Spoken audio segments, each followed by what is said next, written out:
WEAC needs to speak out now because we have known for 16 years that revenue controls have been causing cuts in school districts.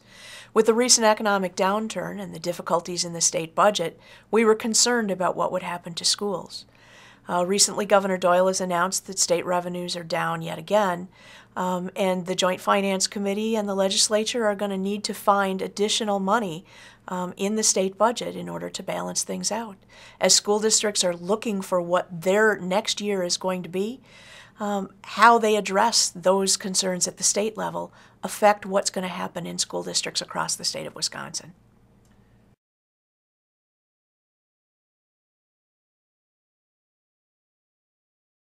Well, I think the evidence is clear that educators and school districts across the state have been part of sacrificing to balance budgets for quite a few years now, and the level of cuts that have been reached are really distressing to a number of people across the state who have been a part of saying we need to reform how we do school funding in Wisconsin.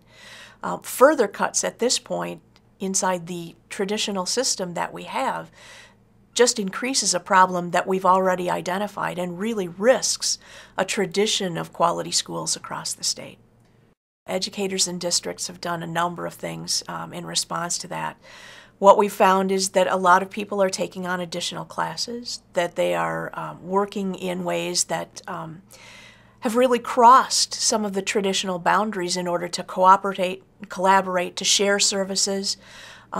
Districts have been working with their district employees on how to reduce costs, whether they be maintenance costs in the building, whether they be staffing costs, or whether they be healthcare costs.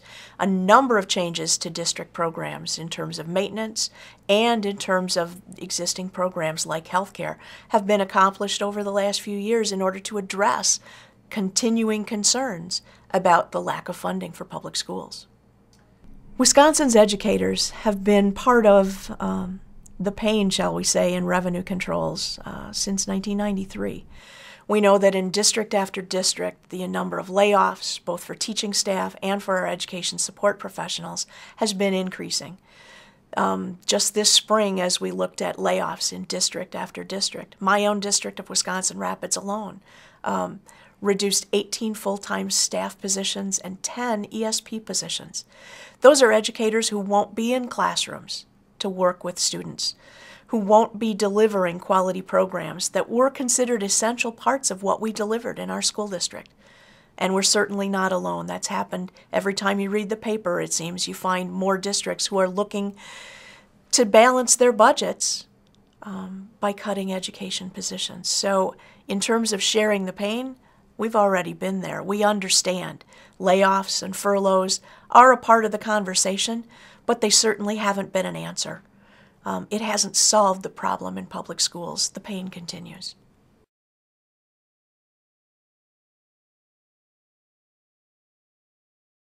What we've seen and what superintendents have reported back on the statewide survey that they've participated in over the last few years is that delayed maintenance has resulted in some significant issues for school buildings across the state.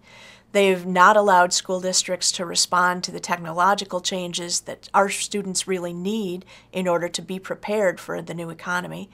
It's also resulted in cuts to foreign language, vocational programs, to art, to music, to physical education, which we know has long-term effects for our students in terms of their health and in terms of how they proceed in learning, because a healthy body and a healthy mind are really linked.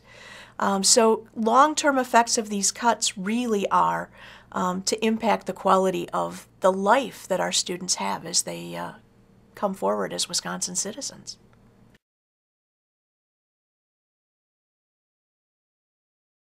Cuts aren't anything new for educators or for school districts. Program cuts, staff layoffs, reductions in the total time so that you're not full-time, but rather a part-time teacher.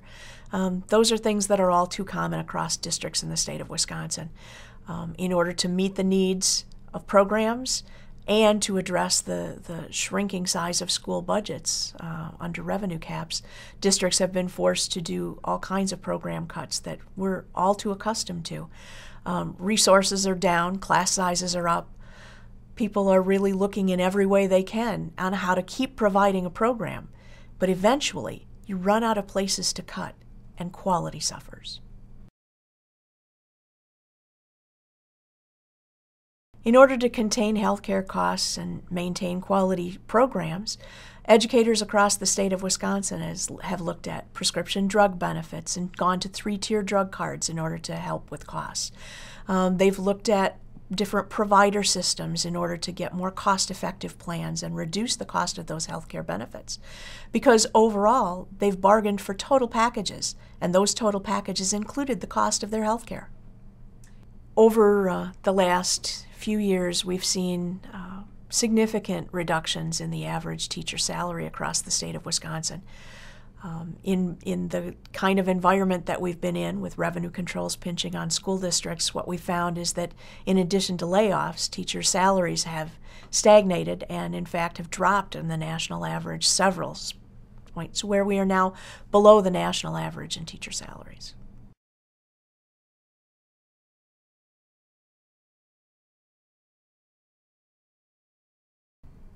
Attracting and retaining high-quality educators, especially as baby boom generation educators are retiring, is a critical issue here in Wisconsin.